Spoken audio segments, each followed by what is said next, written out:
How to see archived stories on Facebook. Hello guys, this is Atticus and welcome back to another tutorial video.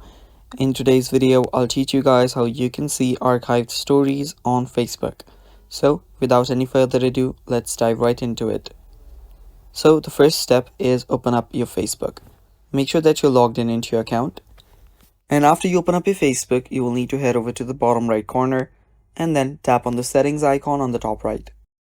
After you're on settings and privacy, scroll down and under preferences, you'll find an option called your time on Facebook. Tap on it, and after you tap on it, you will see an option called see your time. Tap on see time and now scroll down. Under there, you'll find activity log. Tap on see activity log, and after you're here on the top, you'll find an option called archive. Tap on archive, and on the top you'll find story archive option. Tap on that, and now from here you have just seen your story archive, and that's basically how you see archived stories on Facebook, guys.